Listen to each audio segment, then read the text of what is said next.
যুগে যুগে ওসমান হাদিরা ঘরে ঘরে জন্মায় না, ওসমান হাদিরা জেলায় জেলায় জন্মায় না, প্রতি বছর জন্মায় না।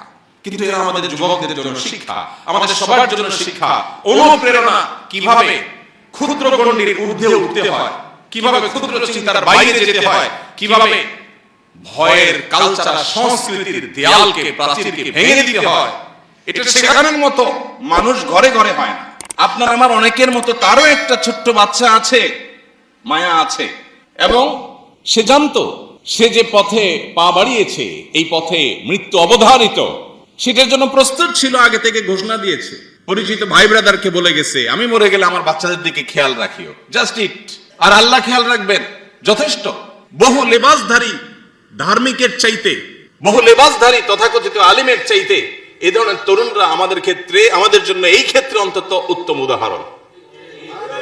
সমকালীন জীবনে বা সমসাময়িক সময়ে নিজের অবশ্যম্ভাবী অপরিহার্য পরিণতির কথা জানার পরও এইভাবে সাহসিকতার পরিচয় দেওয়া, মৃত্যু ভয়কে জয় করা এবং ভয়ের সংস্কৃতিকে ভাঙার উজ্জ্বল উদাহরণ তার চাইতে আর ভালো কাউকে খুঁজে পাওয়া যায় না। মানুষ যখন নিশ্চিত হয়ে যায় তার বিপদ আসছে, সে সাবধান হয়ে যায়। সাবধান সেও ছিল, কিন্তু অনেকে আছেন সাবধানতা নয় বরং গা বাঁচানোর চেষ্টা করে। ঠিক আছে, জান বাঁচতে তো বহুত কিছু করতে পারবো, আরে জান বাঁচায় রেখে কি করবো যে জান দিয়ে কিছু করতে পারবো না? জানটা বেঁচে থাকাটা কি জন্য? আল্লাহকে সন্তুষ্ট করার জন্য, আল্লাহকে খুশি করার জন্য। মৃত্যু যখন অবধারিত, তাহলে সেটা শিয়ালের মৃত্যু কেন হবে? বাঘের মৃত্যুই হওয়া উচিত। আল্লাহর কাছে তামান্না থাকতেই হবে ইমানদারের, যে আল্লাহ মৃত্যু যখন হবেই, মরবই যখন, আমি যেন অন্যায়ের বিরুদ্ধে কথা বলতে গিয়ে, কাজ করতে গিয়ে মরি, এটাই তো সার্থকতার মৃত্যু। আজ প্রত্যেকটা মুসলমান আমরা নামাজ পড়তে রাজি আছি, রোজা করতে রাখতে রাজি আছি, দান সাদাকা করতে রাজি আছি, সুবহানাল্লাহ আলহামদুলিল্লাহ পড়তে রাজি আছি, তাসবিহাত পড়তে আমরা রাজি আছি, এগুলো ভালো কাজ, কোনো সন্দেহ নেই। কিন্তু আমরা অন্যায়ের বিরুদ্ধে কথা বলতে গিয়ে যদি রিস্ক নিতে হয়, সেই রিস্ক নিতে আমরা রাজি না। সময় তো ভাইরা আমার, অথচ নবী করিম সাল্লাল্লাহু আলাইহি ওয়াসাল্লাম বলেছেন, মান কুতিলা দুনা দামিহি ফাহুয়া শাহীদ, মান কুতিলা দুনা মালিহি ফাহুয়া শাহীদ। যে ব্যক্তি প্রতিরোধ করতে গিয়ে, অধিকার রক্ষা করতে গিয়ে, অন্যায়ের বিরুদ্ধাচরণ করতে গিয়ে মারা যায়, সে শহীদের মর্যাদা পায়। ভাইরা আমার, আমাদের দেশের প্রেক্ষাপটে দীর্ঘদিন পর্যন্ত একটা ন্যারেটিভ প্রতিষ্ঠা হয়েছিল, সেটি হলো বিপ্লবী মানসিকতা মানেই হলো যারা ইসলাম গায়ে মাখায় না, এই মানুষগুলোকে বিপ্লবী মোড়ে আমরা দেখতে পেতাম। অথচ মুসলমান হলো সবচেয়ে বড় বিপ্লবী, অন্যায়ের বিরুদ্ধে, অনাচারের বিরুদ্ধে, আধিপত্যবাদের বিরুদ্ধে। এই ভারতবর্ষ থেকে আধিপত্যবাদীদের, সাম্রাজ্যবাদীদের খেদাও আন্দোলনে কি ভূমিকা ছিল মুসলিমদের, ওলামা একরামের নেতৃত্ব ছিল, আমরা সেই ইতিহাস ভুলে গেছি। প্রিয় ভাইরা আমার, সময় এসেছে আমাদেরকে নতুন করে ভাববার, আল্লাহ রাব্বুল আলামিনের রাহে নিজের জীবনকে কোরবান করার জন্য মানসিকভাবে প্রস্তুত হওয়ার। আল্লাহ আমাদের সবাইকে তৌফিক দান করুন। যে ব্যক্তি তার জীবনের মায়া ত্যাগ করে, তার কাছে দুনিয়ার মোহ কোনো বিষয়। যে ব্যক্তি তার জীবনের মায়া ত্যাগ করতে পারে, তার কাছে পার্থিব ছোটখাটো স্বার্থ এগুলো কোনো বিষয় হতে পারে না। তাকে পৃথিবীতে কেউ পরাজয় করতে পারে না যে মৃত্যুকে ভয় করে না, বরং যে মৃত্যুকে আলিঙ্গন করবার জন্য, মৃত্যুকে ওয়েলকাম করার জন্য যে অপেক্ষা করে, সে ব্যক্তিকে কখনো কেউ পরাজিত করতে পারে না। সে মানসিকভাবে সবচেয়ে সুখী, যে বেঁচে থাকার জন্য বিড়ালের মতো এদিক সেদিক ছুটাছুটি করে, নিজের জীবন রক্ষা করার জন্য, নিজের যান বাঁচানোর জন্য, নিজের সুবিধা রক্ষার জন্য, ব্যবসাটা বাঁচানোর জন্য, পিঠটা বাঁচানোর জন্য, নিজেকে রক্ষা করার জন্য শুধুমাত্র নিজেরা নিজের পরিবারের গণ্ডির মধ্যে যে সীমাবদ্ধ হয়ে থাকে, এই ব্যক্তি লাঞ্ছনার জীবনের মধ্যে থাকে। সে হয়তো হালুয়া রুটি খেয়ে বেঁচে থাকে, সে হয়তো ভালো দিনাতিপাত করে, কিন্তু মানসিকভাবে সে কখনো একজন স্বাধীন, একজন বিজয়ী মানুষের মানসিকতা নিয়ে ধারণ করতে পারে না, জীবন লালন করতে পারে না। সে জীবনে জীবন, যে জীবন বাঘের মতো অল্প সময় বেঁচে থাকে, বিড়ালের মতো বছরকে বছর যুগ যুগ ধরে বেঁচে থাকার নাম জীবন না, এটার নাম লাঞ্ছনা, এটার নাম অপমান। আমরা যদি আমাদের সমাজে প্রচলিত অনাচারগুলোর বিরুদ্ধে অন্তত চিন্তা ভাবনা শুরু করি, সব জায়গায় হয়তো আমাকে বৈপ্লবিক ভূমিকা রাখতে হবে না, আমি যদি অন্তত নাহি আনিল মুনকার, অসৎ কাজে বাধা প্রদান করার এই কাজটা শুরুটাও করতে পারি, তাহলেও আমি একজন মুমিন হিসাবে, ইমানদার হিসাবে এটা আমার সার্থকতার বিষয় হবে। বেঁচে থেকে কতকাল বাঁচতে পারবো? 1000 বছর তো বাঁচতে পারবো না, মরতে তো হবেই।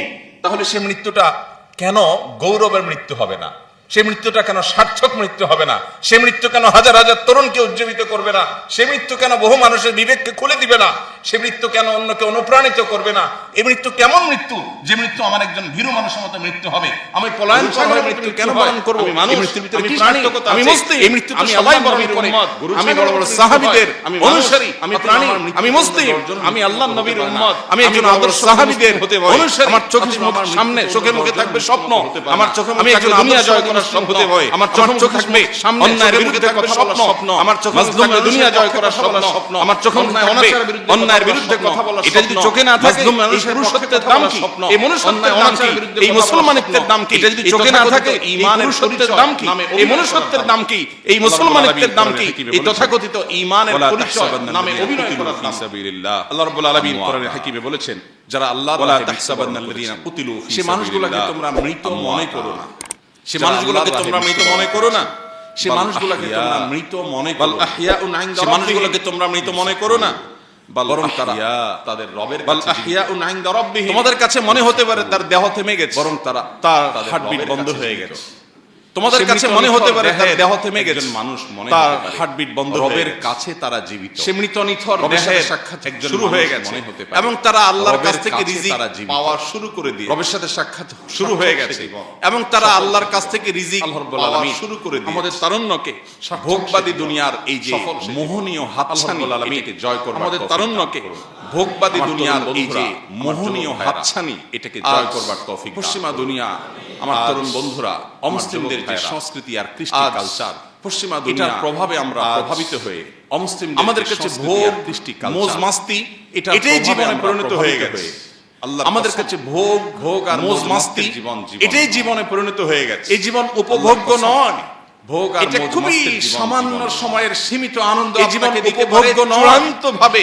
এটা খুবই মৃত্যুর পরের সময় সামান্য অপেক্ষা সময়ের করতে হবে না। সীমিত আনন্দ জীবনেই আপনাকে দিতে পারে আপনাকে চূড়ান্তভাবে শেষ করবে। মৃত্যুর আপনি একটা পরের সময় সময় অপেক্ষা করতে উপলব্ধি হবে না। করতে পারবেন, আমার জীবনেই জীবনের আপনাকে লক্ষ্যটা। কুরে কুরে ভোগ শেষ উপভোগ করবে তো খুব আপনি সামান্য একটা সময় সময় উপলব্ধি পছন্দনীয় করতে খাবার পারবেন আমার খাচ্ছেন। জীবনের আসলে লক্ষ্য এটা গলার নিচে ভোগ নামার আগ উপভোগ পর্যন্ত তো খুব উপভোগের সামান্য বিষয়, সময় এটার উপভোগের কোনো বিষয় পছন্দনীয় নয়। খাবার খাচ্ছেন, So, এটা কোনো জীবন এটা না। গলার নিচে নামার আগ পর্যন্ত জীবন হলো উপভোগের বিষয়, এরপরে সংগ্রামের উপভোগের কোনো জীবন। বিষয় নয়। জীবন হলো সো এটা কোনো জীবন ন্যায়নিষ্ঠতার না। জীবন। জীবন হলো জীবন আল্লাহর হলো দাসত্বের জীবন। সংগ্রামের জীবন হলো আল্লাহর জীবন গোলামের হলো জীবন। জীবন হলো ন্যায়নিষ্ঠতার প্রকৃত জীবন। অর্থে জীবন হলো আল্লাহর সামনে দাসত্ব নিজেকে দেওয়ার সঁপে জীবন। দেওয়ার জীবন হলো জীবন হলো আল্লাহর ত্যাগের গোলামের নাম। জীবন। জীবন হলো জীবন ভোগের প্রকৃত নাম না। অর্থে জীবন আল্লাহর হলো সামনে নিজেকে স্যাক্রিফাইসের সঁপে দেওয়ার নাম। জীবন। জীবন হলো উপভোগের ত্যাগের নাম নাম। না। জীবন জীবন ভোগের শুধুমাত্র নাম না। বস্তুবাদের জীবন নাম হলো না। স্যাক্রিফাইসের জীবন হলো নাম। আখিরাত জীবন জীবনের নাম। উপভোগের আল্লাহ নাম আমাদের না। সবাইকে সেই জীবন জীবন দান শুধুমাত্র করুন। বস্তুবাদের নাম না। জীবন যুগে হলো যুগে আখিরাত ওসমান হাদিরা জীবন। ঘরে ঘরে জন্মায়। আল্লাহ আমাদের সবাইকে সেই ওসমান জীবন হাদিরা দান জেলায় করুন। জেলায় জন্ম করুন। প্রতি যুগে বছর যুগে জন্মায়। ওসমান হাদিরা ঘরে কিন্তু ঘরে এরা জন্মায়। আমাদের যুবকদের জন্য ওসমান শিক্ষা। হাদিরা জেলায় আমাদের জেলায় সবার জন্মায়। জন্য শিক্ষা। প্রতি অনুপ্রেরণা বছর কিভাবে কিন্তু এরা আমাদের ক্ষুদ্র যুবকদের জন্য গণ্ডির শিক্ষা। ঊর্ধ্বে উঠতে আমাদের হয়। সবার জন্য কিভাবে শিক্ষা। ক্ষুদ্র চিন্তার বাইরে যেতে হয়। কিভাবে ক্ষুদ্র গণ্ডির ভয়ের ঊর্ধ্বে উঠতে কালচার হয়। আর সংস্কৃতির কিভাবে ক্ষুদ্র দেয়ালকে চিন্তার বাইরে যেতে হয়। ভেঙে দিতে হয়। কিভাবে এটা শেখানোর ভয়ের মতো কালচার আর মানুষ ঘরে ঘরে সংস্কৃতির হয়। দেয়ালকে আল্লাহ প্রাচীরকে আমাদেরকে ভেঙে শিক্ষা দিতে গ্রহণের হয়। তৌফিক দান করুন। এটা এটা শেখানোর মতো আল্লাহুম্মা মানুষ আহসিন ঘরে ঘরে হয়। খাতিমানা। আল্লাহ তাআলা আমাদের ওয়াআওয়াকিবানা। আল্লাহ আমাদের মৃত্যু আমাদের আল্লাহুম্মা শেষ আহসিন পরিণতি খাতিমানা। ওয়াআওয়াকিবানা। আল্লাহ আমাদের সার্থক মৃত্যু হয়। আমাদের আমাদের শেষ জন্য পরিণতি সেটা যেন ভালো হয়। আনন্দের হয়, সুন্দর তৃপ্তির হয়, সার্থক সেটা হয়। যেন আমাদের দুনিয়াতে আমাদের জন্য মর্যাদার সেটা হয়, যেন আনন্দের হয়, আমাদের তৃপ্তির রবের হয়, সন্তুষ্টির কারণ হয়। সেটা যেন আমাদের সবাইকে দুনিয়াতেও সেই মর্যাদার হয়, আখিরাতেও যেন আমাদের রবের সন্তুষ্টির কারণ হয়। আল্লাহ আমাদের সবাইকে সেই তৌফিক